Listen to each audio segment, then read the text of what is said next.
میرا نام آمنہ ہے۔ میں اور میرا بھائی اپنے والدین کے ساتھ بے حد خوش و خرم زندگی گزار رہے ہیں۔ میرے بابا ایک صحافی کی نوکری کر رہے ہیں۔ اس کام میں وہ بہت محنت اور جی لگاتے ہیں۔ کئی دن وہ گھر نہیں آتے، حتیٰ کہ ہم بہن بھائی اور امی بہت گلہ بھی کرتے تھے، لیکن بابا کہتے ہیں کہ انہیں اپنی زندگی سے زیادہ اور ہم سے زیادہ ملک و قوم کے لوگوں کی خدمت کرنی ہے۔ اسی لیے وہ دن رات بس اپنے کاموں میں ہی مصروف رہنے لگے تھے۔ میں اور میرا بھائی ایک ہی اسکول میں پڑھتے ہیں۔ صبح کے گئے شام کو واپس آتے ہیں اور واپس آ کر مدرسے چلے جاتے ہیں۔ کچھ کھیل کر ٹیوشن، اس کے بعد پھر کھانا، اور کھانا کھا کر سونے کی تیاری کر لی جاتی ہے۔ اس سب میں امی بہت اکیلی ہو جاتی ہیں کیونکہ بابا بھی گھر نہیں ہوتے۔ پچھلے 2 ہفتوں سے بابا کسی خاص موضوع پر کام کر رہے تھے، جس کی وجہ سے وہ شہر در شہر بدل رہے تھے اور گھر بھی کافی دنوں سے واپس نہیں آئے تھے۔ میں اور میرا بھائی امی کے ساتھ مل کر کھیلتے اور ساتھ مل کر ڈھیروں باتیں کرنے کے ساتھ ساتھ شرارتیں بھی خوب کرتے تھے۔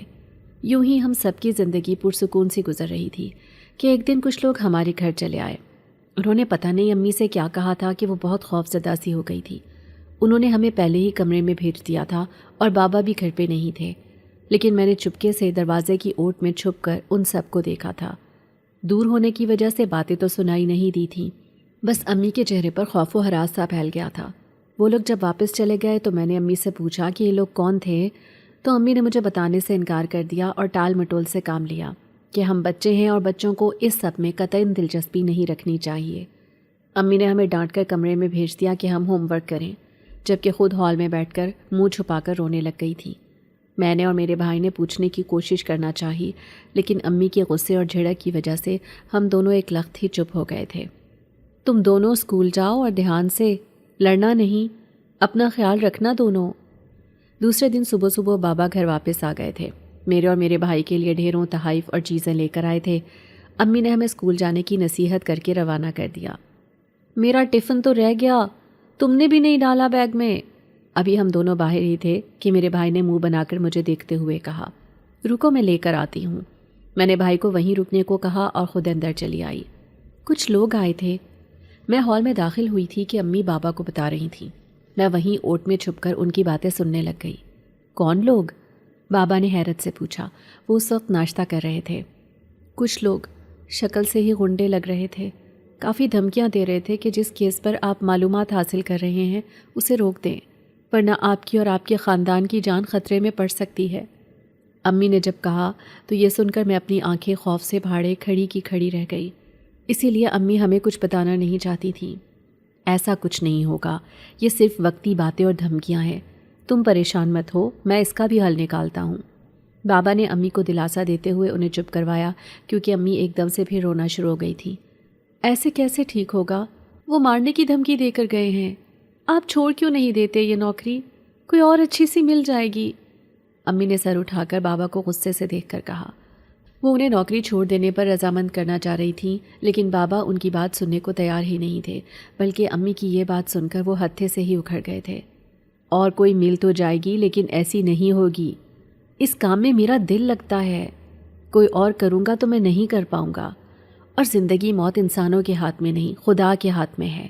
بس اسی سے مدد مانگو، سب ٹھیک ہو جائے گا، پریشان مت ہو۔ بابا نے قدرے اپنا لہجہ دھیما کر کے امی کو سمجھایا اور ناشتہ کرنے پر اپنا دھیان کیا، جو بحث کی وجہ سے ٹھنڈا ہو چکا تھا۔ کوشش ہی کر سکتی ہوں، ورنہ آثار تو دم گھٹنے کے ہیں۔ پریشان ہوں میں، بات سر سے اوپر جا چکی ہے، امی نے آرام سے وہاں سے اٹھ کر کہا۔ پلٹتے ہوئے اچانک ان کی نگاہ مجھ پر پڑی تو وہ ایک دم غصے سے مجھے دیکھنے لگی۔ تم یہاں کھڑی کیا کر رہی ہو؟ امی نے غصے سے پوچھا تو مجھے بھی واپس آنے کی وجہ یاد کرنی پڑی۔ وہ ٹفن رہ گیا ہے، میں نے ہکلا کر جواب دیا۔ اٹھاؤ اور بھاگو یہاں سے، لیٹ ہو رہی ہو۔ امی نے خود ہی ٹفن اٹھا کر مجھے پکڑایا اور خود ہمیں باہر تک چھوڑ کر آئیں کہ اس بار پھر سے میں کہیں واپس نہ آ جاؤں اور دوبارہ باتیں نہ سن لوں، جبکہ میں امی کے رونے کی وجہ سے ابھی بھی بس یہی سب باتیں سوچے جا رہی تھی۔ ہم اسکول سے واپس آئے تو امی بابا خاموش تھے۔ میری اور حارث کی شرارتوں کی وجہ سے انہوں نے اپنی خاموشی بھی توڑ دی۔ نہ جانے ان دونوں کو کیا ہو گیا تھا، لیکن پھر بھی وہ تھوڑی ہی دیر میں ٹھیک ہو گئے تھے۔ لیکن یہ بھی کچھ دیر کی بات تھی۔ ہم دونوں بہن بھائی جب مدرسے سے واپس آئے اور آ کر پھر ٹیوشن چلے گئے، اور پھر جب رات تک واپسی ہوئی تو امی کھانا بنا رہی تھی۔ ہم جب رات کا کھانا کھا کر سونے لگے تھے تو مجھے پھر امی بابا کی بحث کی آوازیں سنائی دیں۔ وہ پھر سے شاید لڑ رہے تھے، لیکن وجہ کا مجھے علم نہ تھا۔ یوں ہی سوچوں میں گم میں گہری نیند میں چلی گئی۔ صبح جب اٹھی تو امی ناشتہ بنا رہی تھیں، جبکہ بابا اور حارث کھیل رہے تھے۔ میں بھی بابا کے ساتھ جا کر کھیلنے لگ گئی۔ ناشتہ میں نے کر لیا تھا اور حارث صرف دودھ ہی پیتا تھا، جو اس نے اٹھ کر ہی پی لیا تھا۔ تم دونوں آج گھر پر کیا کر رہے ہو؟ اسکول نہیں جانا کیا؟ امی جب باورچی خانے کی صفائی کر کے ہماری طرف آئیں تو ہمیں کھیلتا دیکھ کر بڑے غصے سے پوچھنے لگیں۔ میں نے بے چارگی سے بابا کو دیکھا اور حارث نے بھی منہ پھلا لیا۔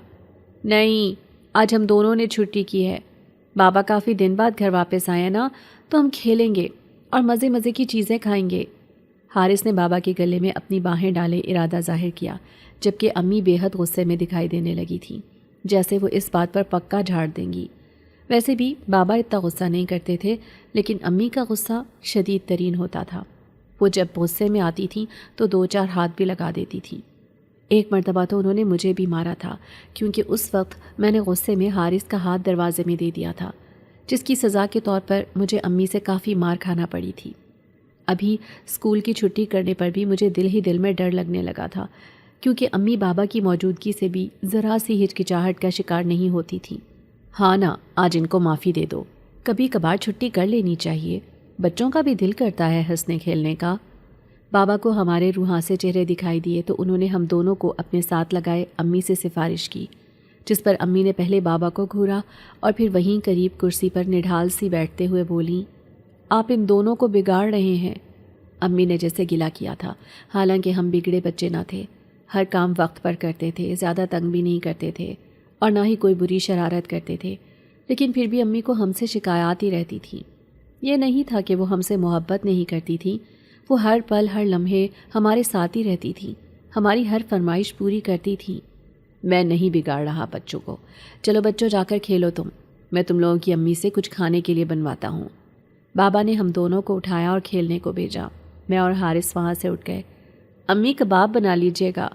جاتے جاتے میں نے مڑ کر امی سے کباب کی فرمائش کی اور پھر وہاں سے کمرے میں کھیلنے کے لیے چلے آئے۔ بابا نے بھی کہا تھا کہ وہ 5 منٹ بعد ہمارے پاس آ رہے ہیں۔ اچھا ٹھیک ہے بھائی، بنا لوں گی، لیکن ابھی میں صفائی تو کر لوں۔ امی نے اٹھ کر گھر کی صفائی کرنے کا ارادہ کیا۔ ویسے بھی ابھی کچھ دیر ہی ہوئی تھی ناشتہ کیے، اس لیے ہم کمرے میں چلے آئے۔ تقریباً 2 گھنٹے تک ہم نے بابا کے ساتھ بے شمار کھیلا اور خوب ہنسی مذاق اور شرارتیں کی۔ وقت گزرنے کا احساس ہی نہیں ہوا۔ پتہ تو تب چلا جب امی کباب اور دیگر کئی اشیاء بنائے کمرے میں چلی آئیں۔ چلو بچوں، میں نے بہت کچھ بنایا ہے، آ کر کھا لو، اور اگر یہ سب ختم نہ ہوا تو بہت ماروں گی۔ امی نے کھانے کی ٹرے میں اس پر رکھی اور ساتھ ہی ساتھ اپنی ازلی دھمکی بھی دے ڈالی۔ ہاں بھائی، اب میں بھی تم لوگوں کی امی کے ساتھ ہوں۔ بابا نے مجھے کباب ڈال کر دیے اور بھائی کو بھی، اور ہم دونوں کو کھانے کا حکم دیا۔ ابھی ہم کھا ہی رہے تھے کہ اچانک باہر کی بیل بجی۔ امی ٹرے دے کر باہر ہی جا چکی تھی۔ 2 سیکنڈ میں کمرے میں واپس آئیں تو ان کے حواس باختہ چہرے پر پریشانی جھلک رہی تھی۔ باہر وہی لوگ آئے ہیں، امی نے جھنجھلا کر بابا سے کہا تو بابا ایک دم ہمارے پاس سے اٹھ گئے۔ اچھا چلو میں آتا ہوں، تم دونوں یہ کھا لو، ہم آتے ہیں۔ بابا نے کھانے کی چیزیں ہمیں دے دیں اور خود ہمیں کھانے کی نصیحت کر کے وہاں سے نکل گئے۔ پیچھے میں اور حارث کھانا وہیں چھوڑ کر دوبارہ کھیل میں مگن ہو گئے تھے، جبکہ باہر سے بڑی کڑکدار آوازیں آ رہی تھیں۔ باہر کیا ہو رہا ہے؟ شور کیوں ہے اتنا؟ تھوڑی ہی دیر بعد باہر سے اونچی اونچی آوازیں آنے لگیں تو حارث نے گھبرا کر مجھے دیکھا۔ پتہ نہیں، شاید کوئی مہمان آئے ہیں، میں نے لاپرواہی سے کندھے اچکا کر جواب دیا۔ چلو دیکھتے ہیں کون ہے، دیکھو کتنا اونچا بول رہے ہیں۔ حارث نے مجھے کہا تو میں نے سب کچھ وہیں چھوڑا اور حارث کا ہاتھ تھامے باہر آ گئی، جبکہ باہر کا منظر اتنا ہولناک سا تھا جسے دیکھ کر ہم دونوں ڈر کے مارے ایک پلر کی اوٹ میں چھپ گئے۔ امی کو ایک طرف ایک نقاب پوش انسان نے سختی سے جکڑ رکھا تھا، جبکہ دوسرا جو بنا نقاب کے تھا اس نے غصے سے بابا کا منہ پکڑا ہوا تھا اور انہیں کچھ کہہ رہا تھا، جبکہ بابا اس دوسرے انسان کی گرفت سے اپنے آپ کو چھڑا رہے تھے اور امی بھی اپنے آپ کو چھڑانے کی کوشش کر رہی تھی۔ یہ رپورٹر کی نوکری چھوڑ دو ورنہ ہم تمہیں مار دیں گے، جس آدمی نے بابا کو پکڑا ہوا تھا اس نے بابا کے منہ پر مکے مارتے ہوئے کہا۔ بابا 2 مرتبہ لڑکھڑائے تھے اور تیسری مرتبہ وہ سیدھا صوفے کے کونے سے جا لگے۔ ان کے سر میں چوٹ لگ گئی تھی۔ میں سچ کہنے سے بالکل نہیں رک سکتا، نہ ہی مجھے کسی موت سے ڈر لگتا ہے۔ بابا نے پہلے اپنا منہ صاف کیا،